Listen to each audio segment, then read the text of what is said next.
On avait démarré il y a 3 semaines, mais nous n'avions pas terminé. Donc nous allons poursuivre ce matin, Jérémie, donc au chapitre 25.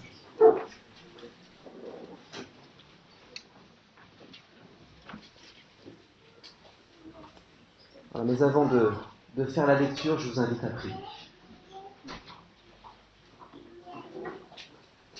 Seigneur, nous voulons encore te dire merci parce que, comme nous l'avons dit et chanté, tu es ce Dieu puissant.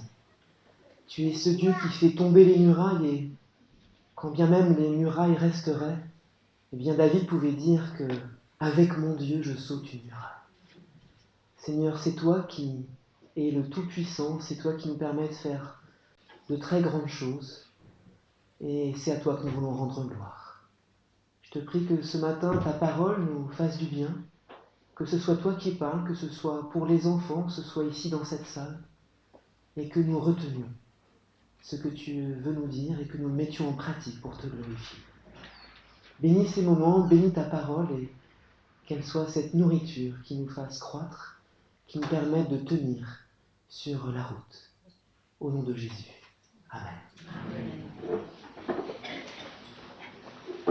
Donc je vous invite à relire ces 11 premiers versets du chapitre 25 de Jérémie.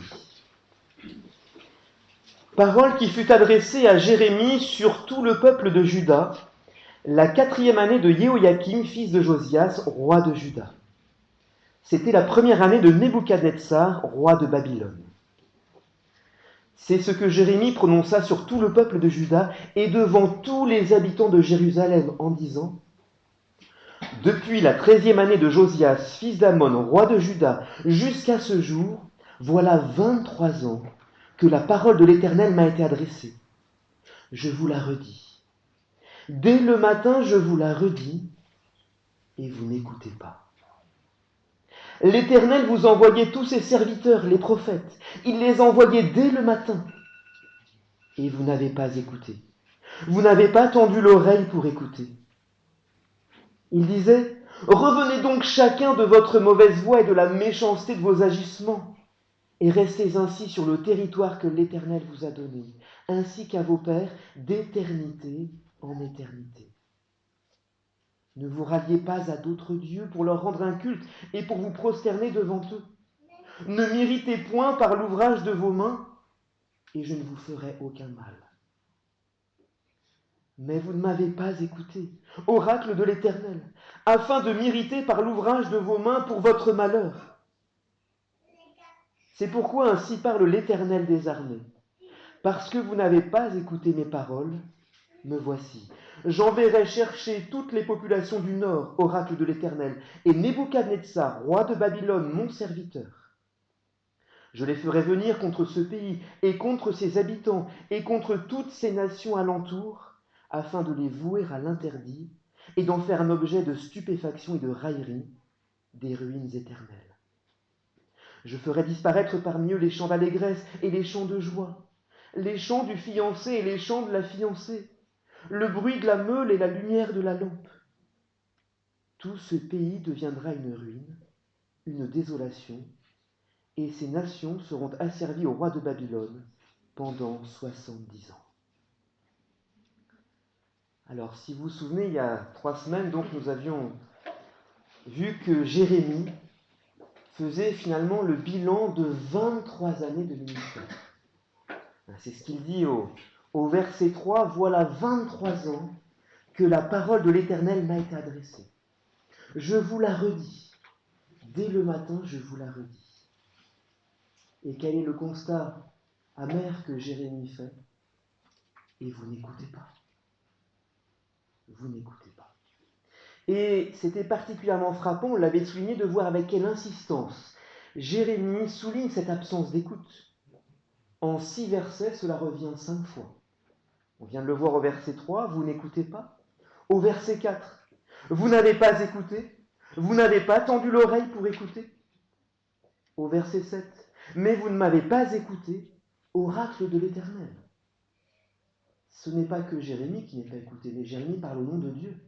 C'est Dieu qui n'est pas écouté.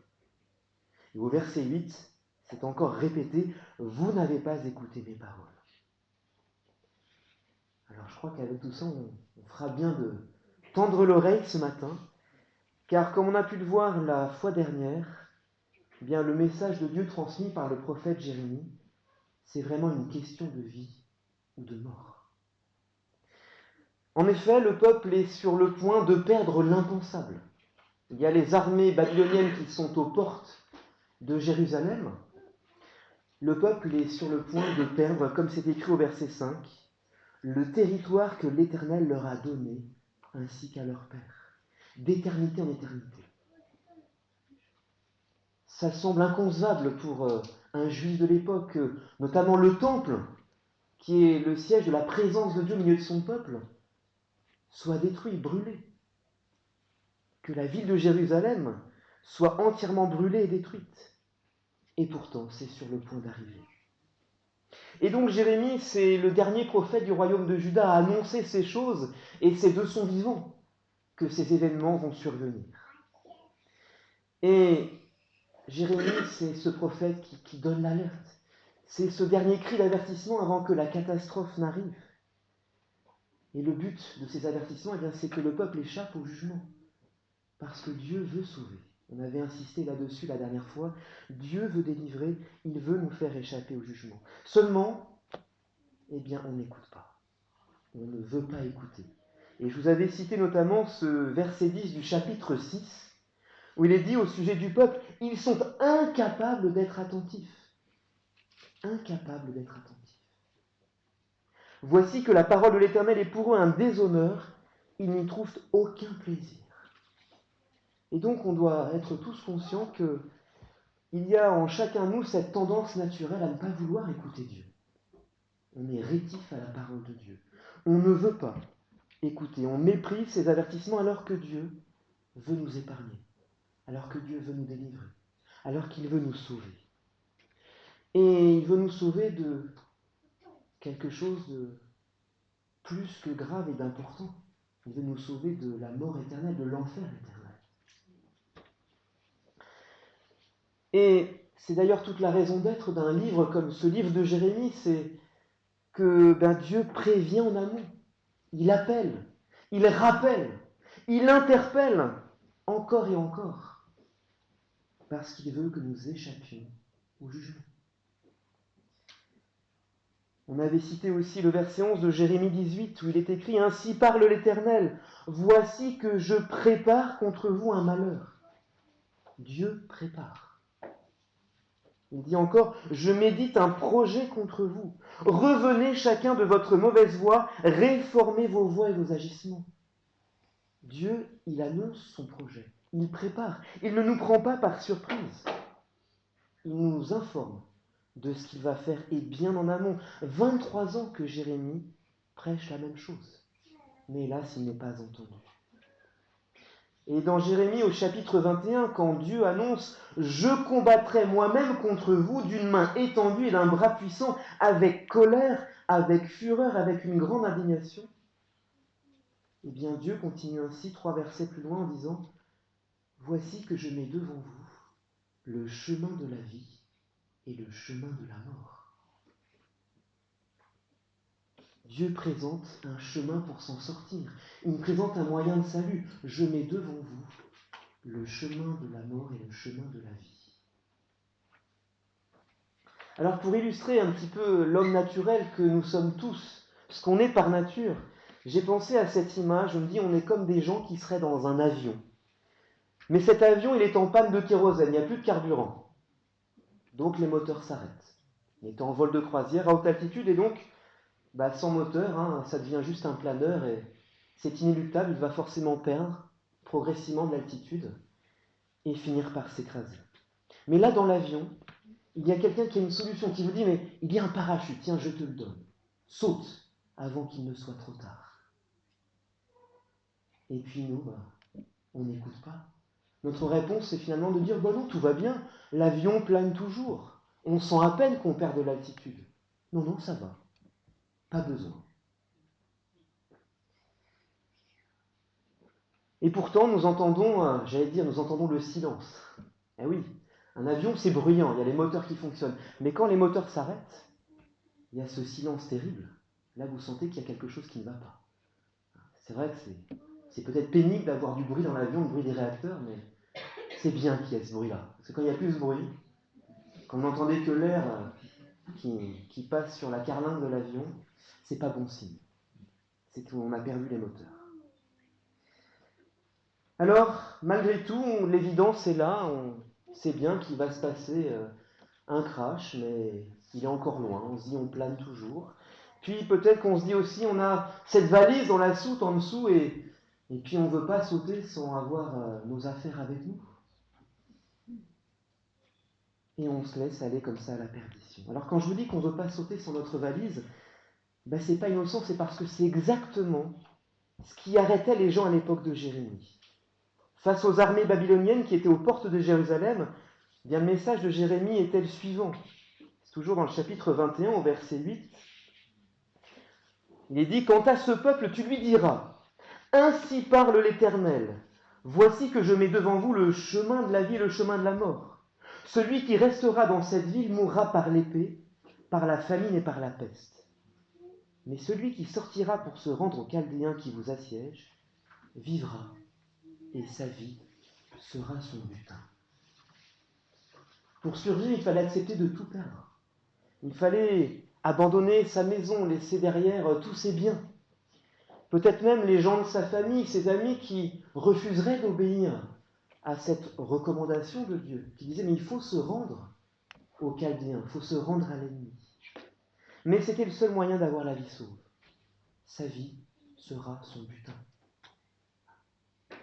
Alors, question qu'on peut se poser, est-ce que nous aussi nous ne serions pas arrêtés par les choses de cette terre, par les choses de ce monde? Et on se dit peut-être que si je me mets à écouter Dieu, alors il y a ceci, cela que je ne pourrais plus faire. Il y a tant de choses que je devrais abandonner. Quelles sont nos attaches, quels sont nos liens, quels sont nos freins qui nous empêchent d'écouter la parole de Dieu? On a beau l'entendre encore et encore, et cela n'a rien changé à notre vie. Au fil du temps, on s'est peut-être habitué, on s'est endurci, on est devenu incapable d'être attentif. Ça ne nous parle plus. Et c'est triste parce que celui qui nous appelle, notre Dieu, il veut sauver. Il présente ce chemin de la vie. Il veut nous délivrer. Et je l'ai dit, mais je le répète encore, il veut nous délivrer pas seulement de la mort physique, parce que ça, on y aura tous droit, à moins que le Seigneur revienne avant la fin de nos jours. Mais ce qui est important, ce dont il faut être délivré, c'est de la seconde mort, l'enfer éternel. Je vous lis ce qu'il en est dit dans l'Apocalypse au chapitre 21 au verset 8. Mais pour les lâches, les incrédules, les abominables, les meurtriers, les débauchés, les magiciens, les idolâtres et tous les menteurs, leur part sera dans l'étang brûlant de feu et de soufre. Cela, c'est la seconde mort. Alors peut-être qu'à la lecture de ce verset 8 d'Apocalypse 21, certains se diront, mais oh, non, moi je ne fais pas partie des abominables. Je ne fais pas partie des meurtriers ou des débauchés. Bon, peut-être. Encore que. Quand la Bible dit que celui qui a de la haine pour son frère est un meurtrier, qui n'est pas meurtrier finalement. Mais en tout cas, dans ce verset 8 d'Apocalypse 21, il est aussi question de ceux qui sont incrédules, c'est-à-dire ceux qui ne croient pas, ceux qui ne croient pas Dieu. Il est question des idolâtres, des menteurs. Et donc, si nous refusons d'entendre le message de Dieu, si nous refusons de le croire, eh bien nous sommes ces incrédules, nous sommes ces menteurs. Et la dernière fois, on avait lu, mais c'est pas grave, je vois que Jérémie a répété les mêmes choses pendant 23 ans, alors je le répète encore. Dans Jérémie au chapitre 5 au verset 12, il décrit l'attitude des gens du peuple.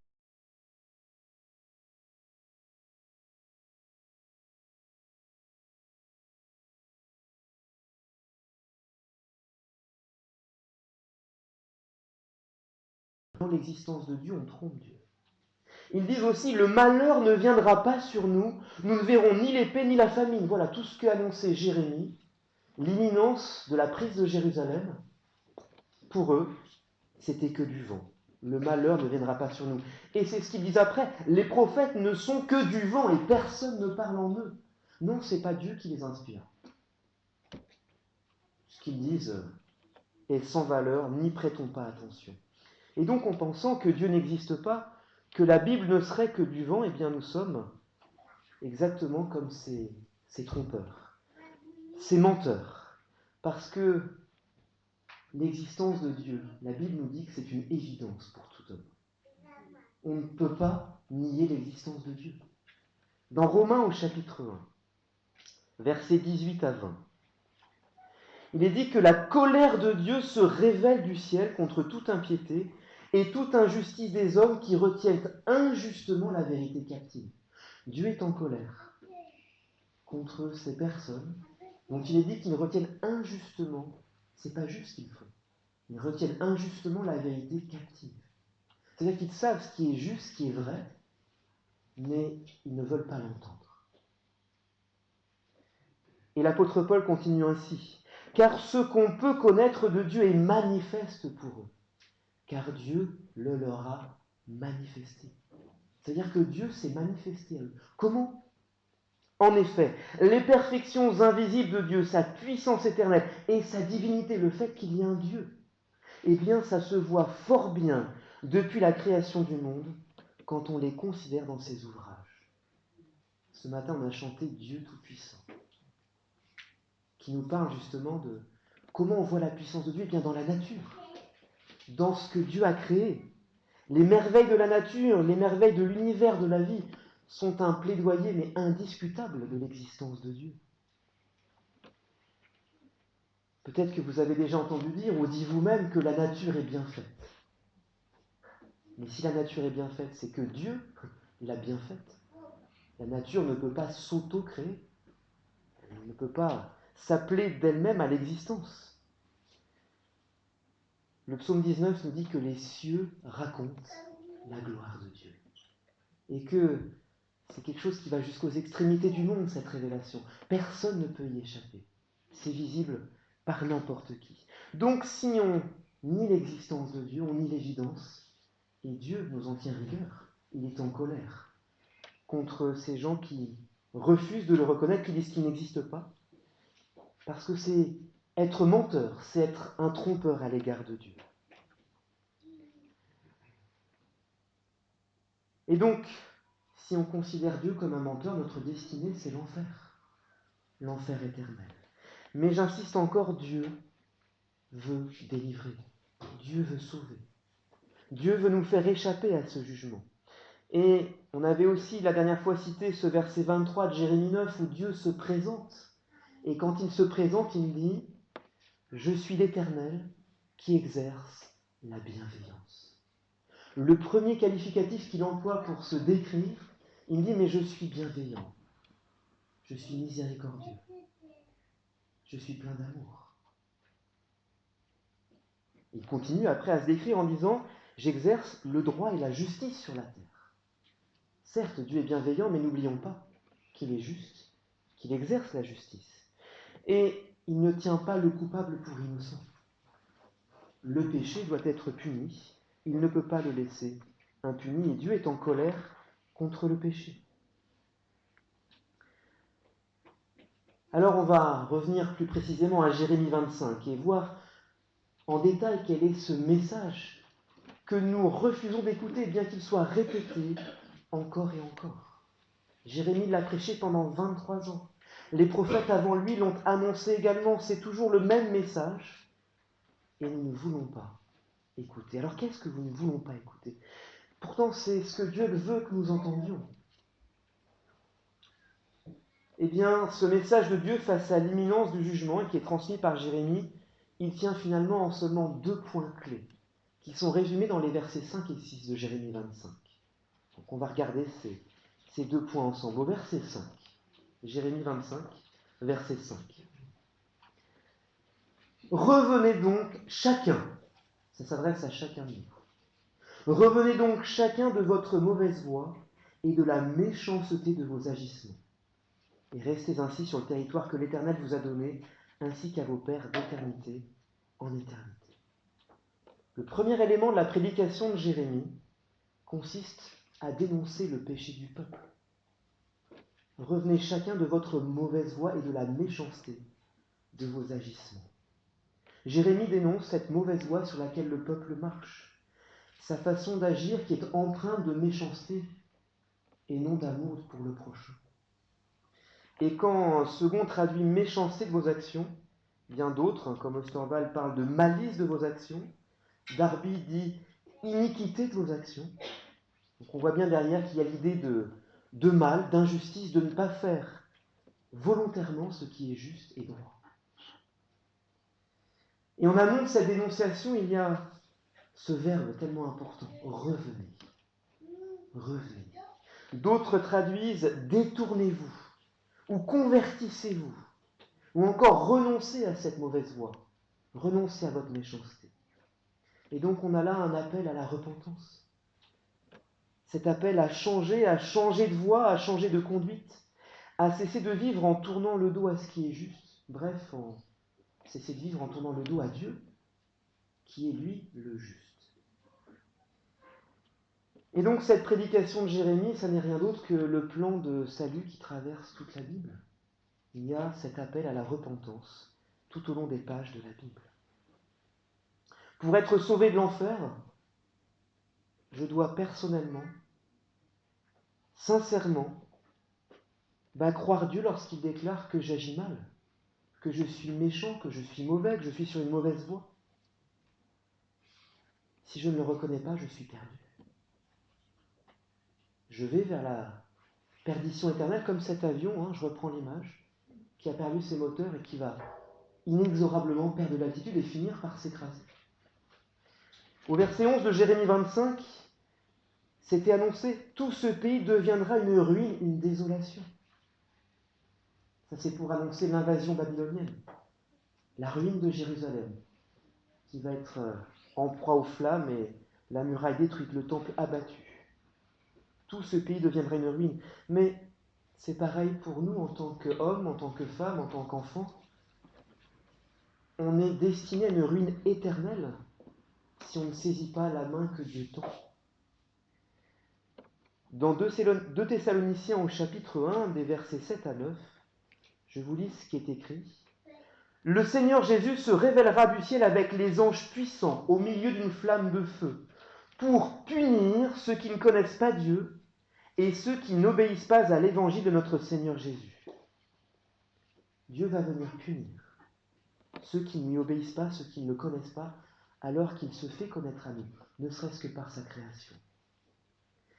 Et le texte continue en disant « Ils auront pour juste châtiment une ruine éternelle, loin de la face du Seigneur et de la gloire de sa force. » Le juste châtiment de Dieu pour ceux qui refusent d'avouer leur faute, de le reconnaître, c'est une ruine éternelle. Et la Bible insiste sur le fait que ça concerne tout le monde. Chacun est concerné. Je vous invite à prendre le chapitre 17 de Jérémie. C'est un tout petit peu en arrière. Quelques versets dans ce chapitre 17. Déjà le premier verset.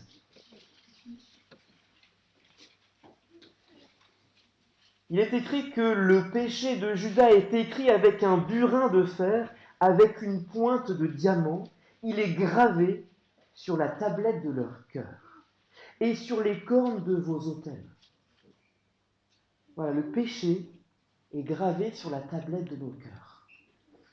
Et même sur les cornes des autels, c'est-à-dire que même au niveau de la religion, il y a du péché dedans.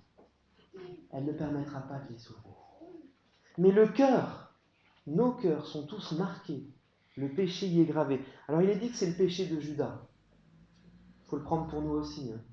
Je vous renvoie au 10e chapitre de l'épître aux Corinthiens, la première épître aux Corinthiens, où dans les 12 premiers versets, Paul expose que ce qui est arrivé au peuple d'Israël, c'est là pour nous servir d'exemple, afin que nous n'ayons pas des mauvaises pensées, des mauvaises attitudes, des mauvaises conduites comme ils en ont eu. Nous sommes capables des mêmes travers. Nous sommes des hommes de la même nature qu'eux. Donc, au lieu de lire le péché de Judas, je peux lire le péché de Manu. Vous pouvez mettre votre prénom aussi. Le péché est gravé dans notre cœur. Au verset 9 du chapitre 17 de Jérémie, quel est l'état de nos cœurs? Le cœur est tortueux par-dessus tout. Tortueux par-dessus tout. Et il est incurable. Il n'y a rien à faire, on ne peut pas le soigner. Et il est écrit après, qui peut le connaître? Sous-entendu, même nous, on ne peut pas se connaître entièrement. Par contre, Dieu dit après, moi l'Éternel, j'éprouve le cœur. Je sonde les reins pour rendre à chacun selon ses voies, selon le fruit de ses agissements. Dieu lui voit nos cœurs. Et il sait que nous ne sommes pas justes, il sait que nous ne sommes pas purs et que le péché est gravé dans nos cœurs. Dans le psaume 14, je vous lis les versets 2 et 3.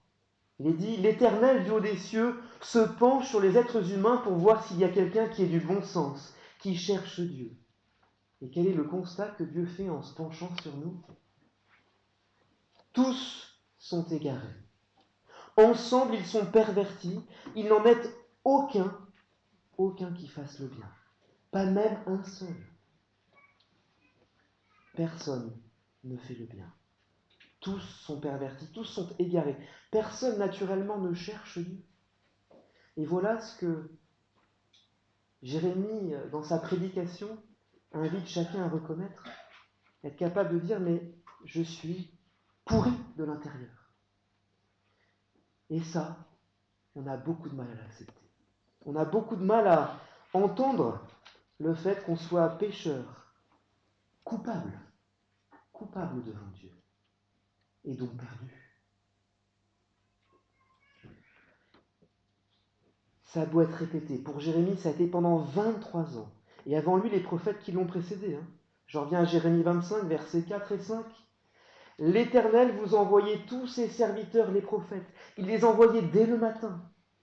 Et vous n'avez pas écouté. Vous n'avez pas tendu l'oreille pour écouter. Il disait, revenez donc chacun de votre mauvaise voie et de la méchanceté de vos agissements. Reconnaître qu'on est méchant, reconnaître qu'on est mauvais. Il y a quelque chose en nous qui ne veut pas l'admettre. Mais tant qu'on ne sera pas capable de l'admettre, on est perdu. Donc le plan de salut de Dieu pour l'homme, il passe par cette confession de notre méchanceté, de notre péché. Si je ne confesse pas mon état de pécheur, si je ne confesse pas que je suis méchant, que j'agis mal, que j'ai offensé Dieu par mes actions, par ma vie, par mes actes, je suis perdu. Donc, je dois m'en repentir. Revenez, nous dit le Seigneur, revenez. Détournez-vous, convertissez-vous, détournez-vous de cette mauvaise voie, revenez.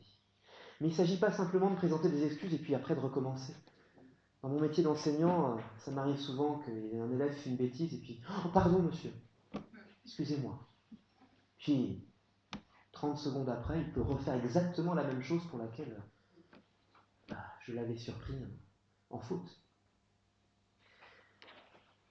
Derrière l'idée de repentance, il y a l'idée de se détourner, de se convertir, de changer de voie. D'ailleurs, c'est intéressant parce que ce mot qui est traduit par repentance dans nos Bibles, en grec, c'est métanoïa. Méta, ce préfixe veut dire transformer, on trouve ça dans métamorphose. On change de forme. Noia en grec, c'est la pensée. Donc se repentir, c'est changer de pensée, changer de façon de penser. Et je suis ravi que le Seigneur ait conduit notre frère Baptiste à citer ce verset, que j'avais aussi prévu de citer. On va le relire dans Ésaïe 55, verset 7. Il est dit que le méchant abandonne sa voie.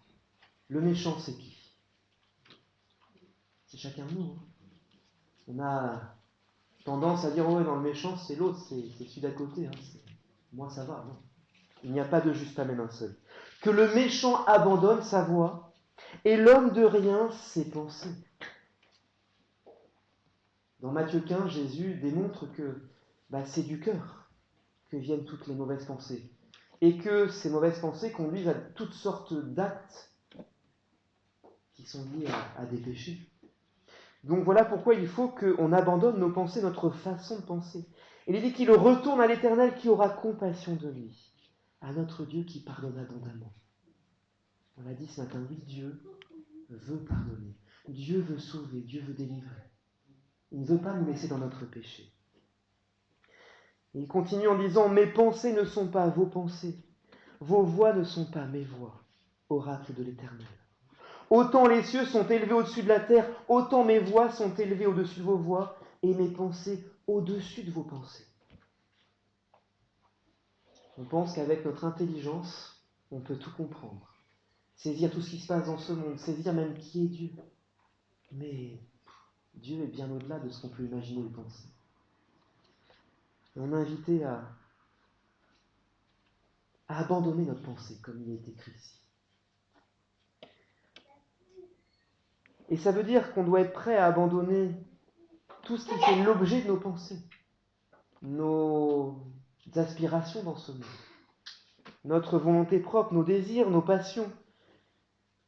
Est-ce que je suis prêt à abandonner tout ça pour apprendre à penser comme Dieu, à rechercher à penser comme lui? Dieu veut changer notre façon de penser. À l'époque de Jérémie, le salut consistait, on l'a dit, à se rendre aux Babyloniens qui étaient en train d'assiéger la ville de Jérusalem. On l'a lu, sa vie sera son butin. Sauverait juste sa vie. On laisserait tout derrière soi. Il faut laisser ses pensées aussi. Il faut laisser sa façon de raisonner pour pouvoir rechercher ce qui plaît à Dieu. Pour chercher à vivre comme Dieu veut et non pas comme nous on voudrait. Derrière l'idée de repentance, il y a ce renoncement à sa propre vie.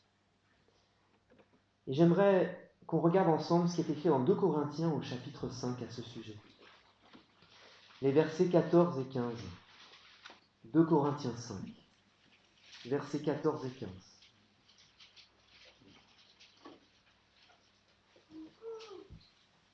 Il est écrit « L'amour du Christ nous étreint ». Vous avez peut-être « L'amour du Christ nous presse ». Nous qui avons discerné ceci, un seul est mort pour tous, donc tous sont morts. Il est mort pour tous, afin que les vivants ne vivent plus pour eux-mêmes, mais pour celui qui est mort et ressuscité pour eux. Voilà, si Jésus, parce que celui dont il est question ici, bien sûr, c'est Jésus, qui est mort et ressuscité pour nous. Eh bien, le but, c'est que nous vivions non plus pour nous-mêmes, mais pour lui. Alors, ce verset introduit cette notion-là, mais pas seulement. Il nous donne quelle est la solution pour que le péché qui est gravé dans notre cœur soit réglé définitivement, puisse être vraiment pardonné, que le problème du péché soit réglé. Et cette solution, c'est donc Jésus le Messie, le Fils de Dieu, qui a accepté la croix, qui a accepté de recevoir la punition que méritaient nos propres péchés. Lui, le juste, est mort pour des injustes.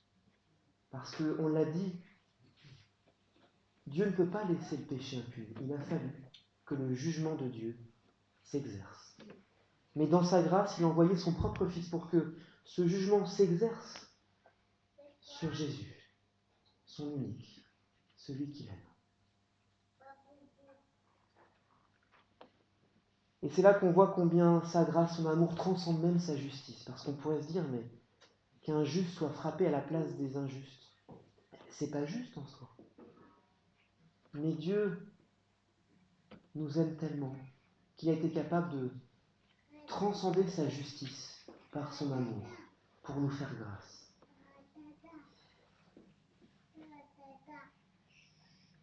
Et donc, ce verset de Corinthiens 5,14 nous donne, une fois qu'on s'est converti à Dieu, le nouveau mobile de nos actions, le moteur qui va nous faire avancer dans la vie. Bien, c'est de vivre désormais pour Dieu et non plus pour nous-mêmes. Et ce miracle, eh bien, c'est par la foi que cela se fait. Dieu nous demande simplement de croire ces choses, d'adhérer par la foi à ce qu'il nous dit. Et lorsque nous le croyant, eh bien, il régénère notre pensée, il transforme notre pensée. Et vous avez vu, il est écrit que un seul est mort pour tous, donc tous sont morts. On est mort en Christ. Et si on est mort, on a besoin d'une régénération. Et c'est pour ça que la Bible parle d'une nouvelle naissance. Il faut naître de nouveau parce que, eh bien, on est mort au péché en Christ. Et il faut aussi un nouvel esprit. Et c'est pour ça que Dieu envoie son Saint-Esprit. Je vous cite Tite, chapitre 3, verset 5, qui dit « Il nous a sauvés, non parce que nous aurions fait des œuvres de justice. » Donc c'est pas par les œuvres, c'est pas en faisant quoi que ce soit par nos propres forces qu'on peut être sauvé. Mais c'est en vertu de sa propre miséricorde. C'est uniquement par la grâce, par le moyen de la foi. Et il est écrit après que c'est par le bain de la régénération et le renouveau du Saint-Esprit. Paul parle ici de régénération, de renouveau. Et c'est important qu'on saisisse que dans le salut, il y a ce processus de renouvellement, de renouveau, parce que Dieu veut changer notre pensée. La repentance, c'est le changement de notre façon de penser. Et donc, naître de nouveau, ça veut dire qu'on va, spirituellement parlant, être une nouvelle personne. Intérieurement, on va être changé. Et donc, c'est pour ça qu'il ne faut pas craindre de laisser sa valise dans la soute de l'avion et sauter avec le parachute du Seigneur. Parce que de toute façon, une fois qu'on est passé par cette nouvelle naissance, on ne pense plus comme avant. Ce qui nous attirait auparavant ne nous attire plus. Et ce n'est pas un problème d'abandonner ces choses-là. Et même d'obéir à Dieu.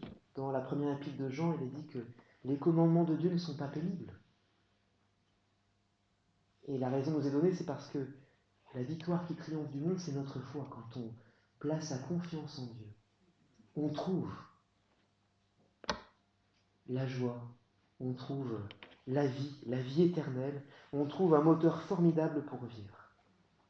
Et pour finir, dans ce chapitre de 2 Corinthiens 5, lisons le verset 17. Si quelqu'un est en Christ, il est une nouvelle créature. Les choses anciennes sont passées, voici toutes choses sont devenues nouvelles. N'ayons pas peur d'oublier le passé, d'oublier ce qu'il y a sur cette terre. Dieu nous promet quelque chose de bien meilleur, de bien plus merveilleux. Deuxième partie de la prédication de Jérémie. Ce sera plus court, rassurez-vous. C'est dans le verset 6 de Jérémie 25. Après avoir parlé de repentance, après avoir parlé de cette dénonciation du péché qu'il y a chez tout homme, il dit « Mais ne vous ralliez pas à d'autres dieux pour leur rendre un culte et pour vous prosterner devant eux. Ne m'irritez point par l'ouvrage de vos mains, et je ne vous ferai aucun mal. » Là, il y a des précisions qui sont données. Je trouve important de s'arrêter sur cette deuxième partie du verset. Ne m'irritez point par l'ouvrage de vos mains. Et on l'a dit, l'ouvrage de nos mains, il va résulter de ce qu'il y a dans notre cœur, dans nos pensées. Pour faire quelque chose, encore faut-il avoir pensé à ce qu'on va faire. Et donc, dans ce deuxième aspect de la prédication de Jérémie, on voit encore mis en évidence que naturellement, eh bien, on ne se contente pas simplement de mal agir, de commettre des péchés, mais on rejette Dieu, on rejette le vrai Dieu, on rejette le Créateur, le Seigneur de l'univers, et on se fabrique nos propres yeux. Il dit, mais ne vous ralliez pas à ce que vos mains ont fabriqué, à ce que vos pensées vous ont amené à fabriquer.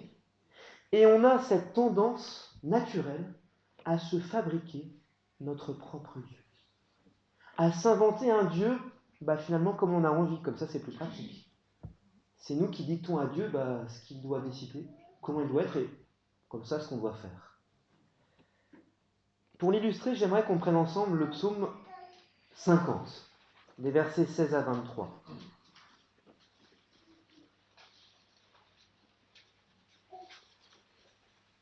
Psaume 50, nous lirons des versets 16 à 23.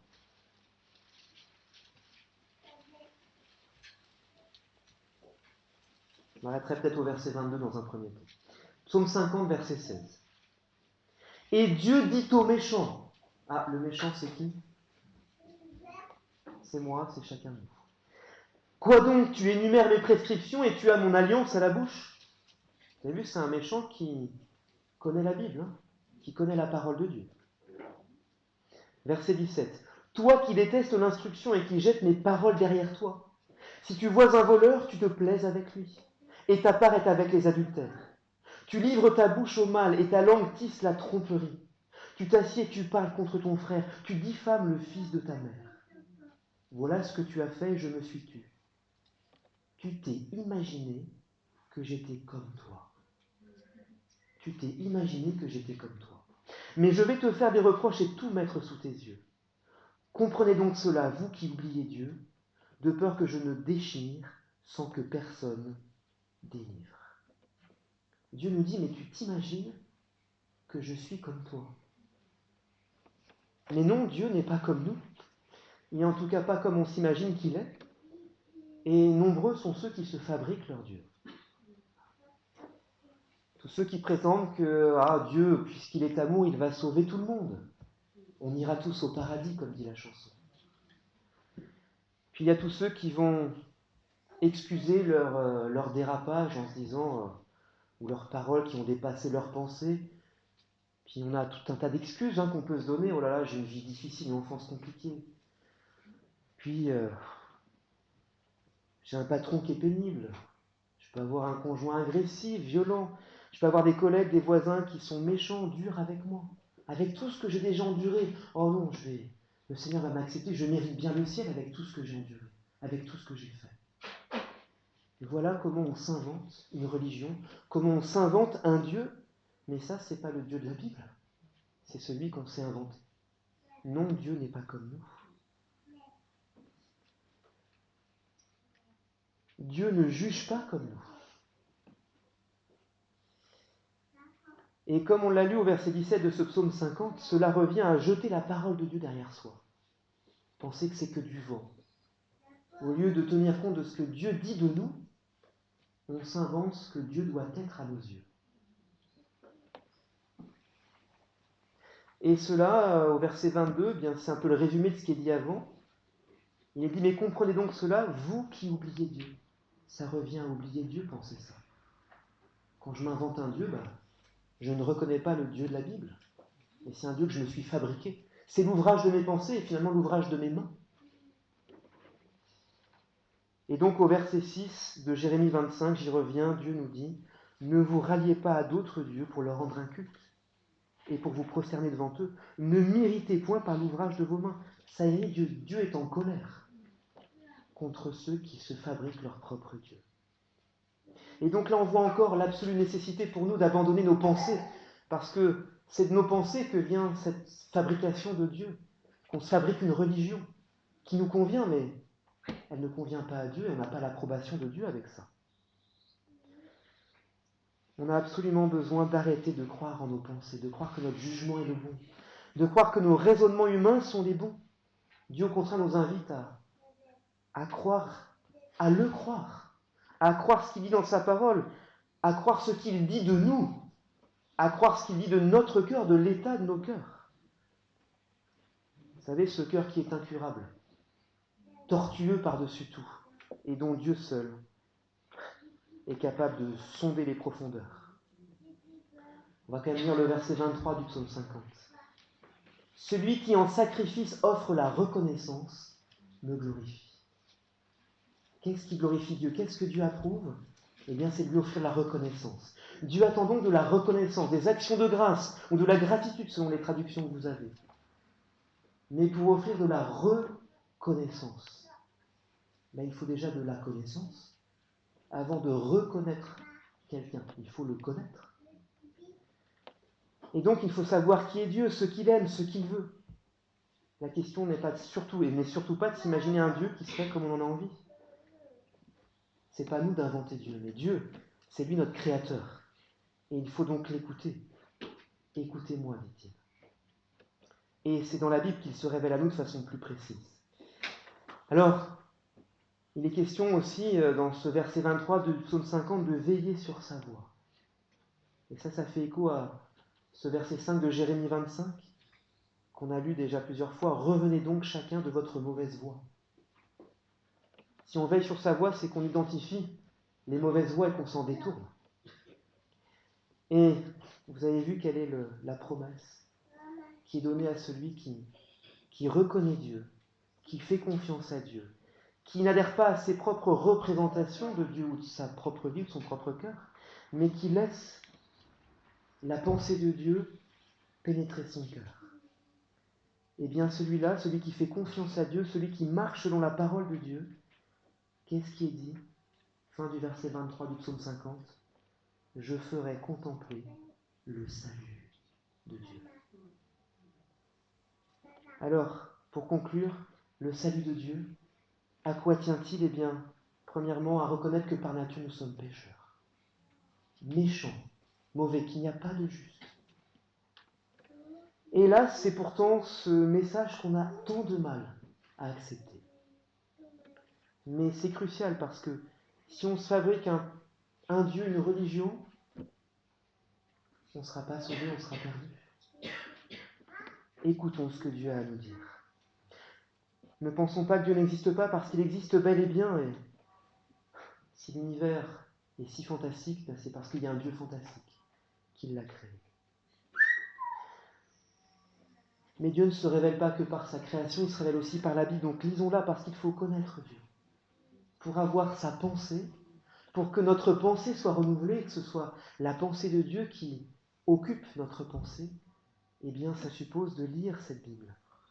De la lire encore et encore parce que, comme le dit Éphésiens 6,17, l'épée de l'Esprit de Dieu, c'est la parole de Dieu. Et ainsi nous aurons sa pensée qui va venir. Il nous a laissé donc son Esprit pour transformer notre cœur et notre pensée. On va prier ensemble. Seigneur, merci encore parce que tu appelles, tu interpelles encore pour que nous soyons épargnés, pour que nous soyons sauvés du jugement terrible qui attend toute la ruine éternelle, comme ta parole nous le dit. Et tu connais dans notre cœur tous ces freins, tout ce qui nous retient. Déjà de reconnaître que nous sommes pécheurs, coupables devant toi, et aussi tout ce qui nous attache à ce monde. Seigneur, apprends-nous à nous en détacher. Donne-nous et fais-nous la grâce de comprendre ta parole, de la recevoir, et que nous puissions penser comme toi. Quand tu as créé l'homme, tu as dit que tu l'as créé à ton image. Tu lui avais donné tes pensées, une façon de penser semblable à la tienne. Mais quand l'homme a péché, il a choisi plutôt de penser comme le diable, d'écouter le diable et de penser comme lui. On est tous de la même manière atteints par cette pensée du diable qui est dans notre cœur. Seigneur, pardon pour cela et je te prie que personne ici ne se prive de ta grâce. Que chacun puisse confesser qu'il est pécheur et que tu es le seul qui puisse le sauver. Et que ce salut s'obtient simplement par la foi, par grâce. Que c'est un cadeau que tu fais, mais tu demandes qu'on croie à ce que tu dis. Seigneur, donne-nous de croire à toute ta parole et qu'elle soit le guide de nos vies. Au nom de Jésus, nous te prions ces choses. Amen.